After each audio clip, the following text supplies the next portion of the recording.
શ્રી જાગૃતિબેન વારા અને નીલેશભાઈ પીઠિયાનો જે કોર્ટમાં દરખાસ્ત કરે છે, હજી સુધી કોઈ જવાબ નથી આવ્યો કે પેન્ડિંગ એ રાખવામાં નથી આવ્યું.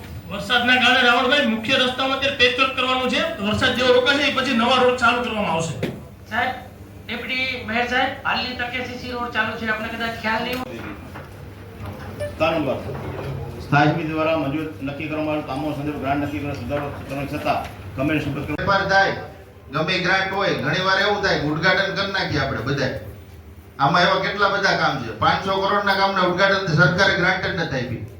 500 કરોડના ઉદ્ઘાટન કે ગમે એવું હોય તમે કરી નાખ્યા, પણ હજી આમાંથી એમના 500 કરોડ હજી સરકારે આપ્યા જ નથી.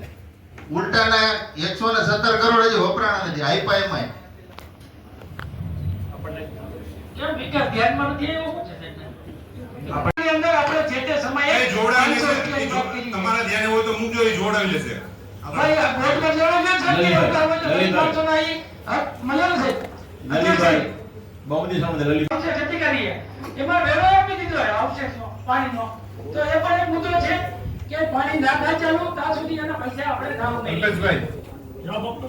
આવશે ગયા વર્ષે 2021 માં ચાલુ કર્યું હોય એમાં હાલમાં જે પાણી પુરવઠાની લાઈન જે પાણી આપણે નાખીએ છીએ કોર્પોરેશન દ્વારા એ હજી લાઈનોનું કામ ચાલુ. સ્થાયી સમિતિ 9681 તારીખ 26/2/25 મંજૂર કરી છે. જે માનનીય મેયર છે બાલની પક્ષે આપણે મંજૂર બહાર રાખેલ છે. બાલ આપણે મંજૂર તો વાંધો એક છે દામોદર કુંડનું. હા, દામોદર કુંડમાં આપણે એવો પ્રશ્ન કર્યો હતો કે ત્યાં તારીખ 19/25 ને માનનીય મેયર છે બાલની પક્ષે મંજૂર આપેલ છે. એ મંજૂર માટે સર્વત બહાર અધ્યક્ષશ્રી એમાં હાઉસટેકમાં એવું છે નહીં હમણાં પવિત્ર શ્રાવણ વાળા ભાદરવો મહિનો પિતૃ રેલી તકે જોયે ને રેલી તકે ફોરેસ્ટમાં ભાઈ ચાવડાભાઈ ફોરેસ્ટમાં મંજૂરી કઈ બાકી છે? 50 કરોડનું કર્યું છે. એની અંદર આપણે બિલખા રોડને નવો રિફરપેજ કરવાનું એસ્ટિમેટ બનાવેલ છે, ચાલુ છે અત્યારે નવા આયોજનમાં લીધેલ છે. ભાઈ એસ્ટિમેટ બનાવેલ નહીં મંજૂર છે ના મંજૂર તો આ તો મુખ્ય રોડ છે. મુખ્ય રોડ છે એટલે જ જેથી કરીને તકલીફ ન પડે એને ધ્યાનમાં રાખીને જ અત્યારે પેચવર્ક નથી કરવા દીધું કે જેવો વરસાદ નહીં હોય એટલે એ કામ ચાલુ શરૂ થઈ જશે. પણ પેચવર્ક કરી આ વાત જ નથી કે મુખ્ય રોડ આ પણ મુખ્ય રોડ એટલે નવો જ બનાવવાનો છે ને. પણ તો એને જવાબ તો આપો કે મંજૂર કે ના મંજૂર કે આવતા ગ્રાન્ટમાંથી પણ અમે કહીએ છીએ કે ચોમાસા દરમિયાન નથી થઈ શકે. ચોમાસું પૂર્ણ થશે એટલે નવો રોડ ચાલુ થઈ જશે. પણ સાહેબ લેખિતમાં આપો ને દરખાસ્ત કેને કરવામાં આવે બે શાખા અધિકારી તમને લેખિતમાં મળી ના નથી એવું આ ચોથા માર્ક છે એટલે તો વાત છે. પહેલા આજ પૂછ્યું કે જે પ્રમોશન છે એનું સેટઅપ રીસ્ટ્રક્ચર કરીને પ્રમોશન એ ભેગું આપો એટલે એને શું છે જે નીચેના છે જે કર્મચારી વર્ષોથી કામ કરે છે એમને પણ પ્રમોશનનો લાભ મળે. લલિતભાઈ હા. એની પ્રક્રિયા ચાલુ છે, થઈ જશે વહેલી તકે.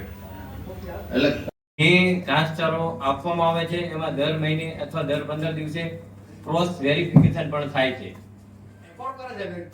વેરિફિકેશન અમારા દ્વારા અથવા અમારા કર્મચારી જે લાઇવસ્ટોક ઇન્સ્પેક્ટર છે એના દ્વારા કરવામાં આવે છે. Veterinary doctor, cattle farm supervisor તેમજ લાઇવસ્ટોક ઇન્સ્પેક્ટર દ્વારા આની ખરાઈ કરવામાં આવે છે. જ્યારે પણ વાહન આવે ત્યારે એને ક્રોસ વેરિફિકેશન માટે અલગ અલગ જગ્યાએ એટલે કે ધારો કે એની જે ચિઠ્ઠી હોય આના માટે જે ઘાસ ખરીદવામાં આવે છે એ જ્યારે ઘાસ ત્યાં આવે છે ત્યારે કેટલું ઘાસ આવ્યું ત્યાં જનરલી અમારા ટૂર હોય એ પ્રમાણે અમે ઘાસચારો મંગાવીએ છીએ. એટલો નથી આપો સાહેબ. તમારે વેરિફિકેશન માટે મારી સાથે જ્યારે પણ આવવું હોય ગમે ત્યારે તો અંદાજે વાર્ષિક ખર્ચ કેટલો હશે ઘાસચારો? રાજ્ય સરકાર તરફથી પણ અને કેન્દ્ર સરકાર તરફથી પણ અલગ અલગ વર્ષોમાં આપણને ગ્રાન્ટ મળે છે. આ ગ્રાન્ટનું આયોજન કરવાની તમામ સત્તા સ્ટેન્ડિંગ કમિટી અને જે જગ્યાએ લાગુ પડતું હોય ત્યાં જનરલ બોર્ડની મંજૂરી જ્યાં મેળવવાની હોય એ આયોજન એ જ કરશે, સ્ટેન્ડિંગ કમિટી જ કરશે અને એ જ કામો લેવાશે. પણ માની લો કે ક્યારેક કોઈ કારણોસર ગ્રાન્ટ વપરાશ ના થાય, જેમ કે અત્યારે આપણે વોટર વર્ક્સનું અને ભૂગર્ભ ગટરનું કામ ચાલે છે, તો આપણે નક્કી એવું કર્યું છે કે રોડના જે કામો મંજૂર થયેલા છે એમાં જો વોટર વર્ક્સ અને ભૂગર્ભ ગટરનું કામ પૂરું થાય પછી આપણે એ રોડ લેવા, એટલે આયોજન તમારું જે તે સમયે થઈ ગયું હશે પણ અત્યારે કદાચ કોઈ કારણસર એ કામ ચાલુ ના થયું હોય તો આપણે એની જગ્યાએ બીજું કામ આપણું જે આયોજનમાં મંજૂર થયું હોય, હજુ પણ કહું છું કે જે આયોજનમાં મંજૂર થયેલું હશે એ જ કામ લેવાશે. એની કોઈ સત્તા કમિશનરને આયોજનના કામમાં ફેરફાર કરવાની નથી.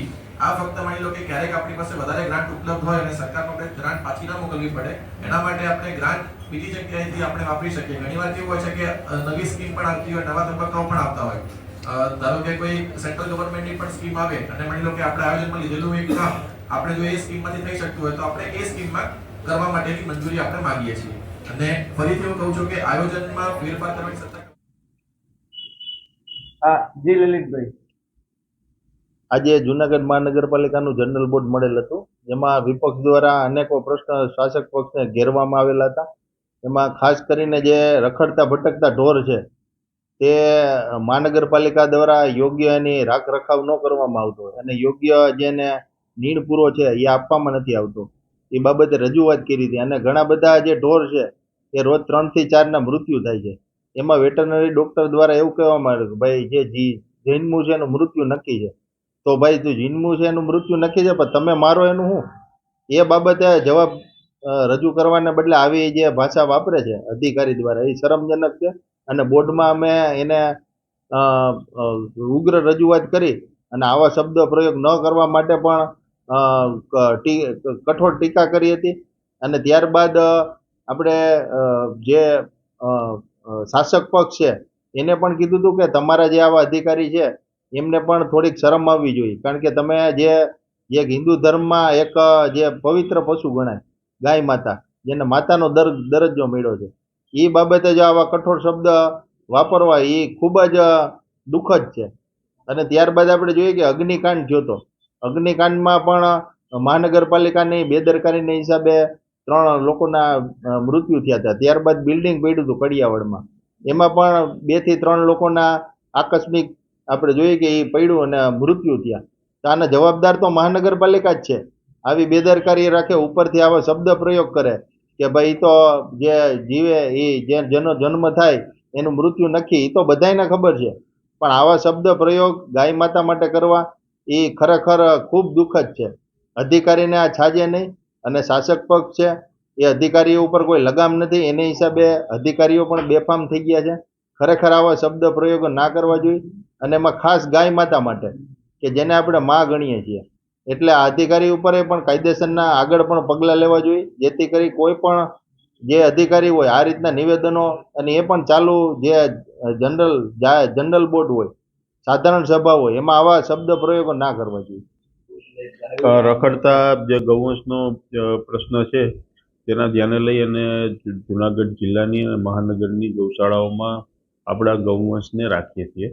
આ ગૌવંશને રાખવા માટે પ્રતિ ગૌવંશ દીઠ આપણે 40 રૂપિયા પ્રતિદિન એ ચૂકવતા હોઈએ છીએ.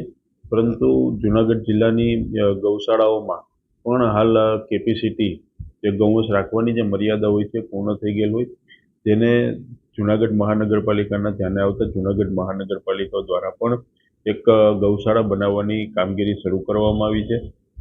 એ કામગીરી પૂર્ણ થતાં જ એ ગૌવંશને ત્યાં પણ રાખવામાં આવશે અને જે રખડતા ગૌવંશનો પ્રશ્ન છે જલ્દીથી જુનાગઢ મહાનગરપાલિકા દૂર કરશે. ખાસ કરીને જે અધિકારી છે એ વેટરનરી ડોક્ટરનું જે જનરલ બોર્ડમાં નિવેદન હતું એ તાત્કાલિક મિનિટ બુકમાંથી હટાવી દેવામાં આવ્યું છે. તે અધિકારીને પણ કડક સૂચના જુનાગઢ મહાનગરપાલિકા દ્વારા આપવામાં આવી છે. જ્યારે સત્તા પક્ષના કોર્પોરેટરશ્રી હોય કે વિરોધ પક્ષના કોર્પોરેટરશ્રી હોય, પરંતુ તમામ કોર્પોરેટરશ્રીને એક સરખો જવાબ મળે અને ન્યાયિક જવાબ મળે તેવી સૂચના આપવામાં આવી. રખડતા જે ગૌવંશનો પ્રશ્ન છે તેના ધ્યાને લઈ અને જુનાગઢ જિલ્લાની અને મહાનગરની ગૌશાળાઓમાં આપણા ગૌવંશને રાખીએ છીએ. આ ગૌવંશને રાખવા માટે પ્રતિ ગૌવંશ દીઠ આપણે 40 રૂપિયા પ્રતિદિન એ ચૂકવતા હોઈએ છીએ. પરંતુ જુનાગઢ જિલ્લાની ગૌશાળાઓમાં પણ હાલ કેપેસિટી જે ગૌવંશ રાખવાની જે મર્યાદા હોય છે પૂર્ણ થઈ ગયેલ હોય, જેને જુનાગઢ મહાનગરપાલિકાના ધ્યાને આવતા જુનાગઢ મહાનગરપાલિકા દ્વારા પણ એક ગૌશાળા બનાવવાની કામગીરી શરૂ કરવામાં આવી છે. એ કામગીરી પૂર્ણ થતાં જ એ ગૌવંશને ત્યાં પણ રાખવામાં આવશે અને જે રખડતા ગૌવંશનો પ્રશ્ન છે જલ્દીથી જુનાગઢ મહાનગરપાલિકા દૂર કરશે. ખાસ કરી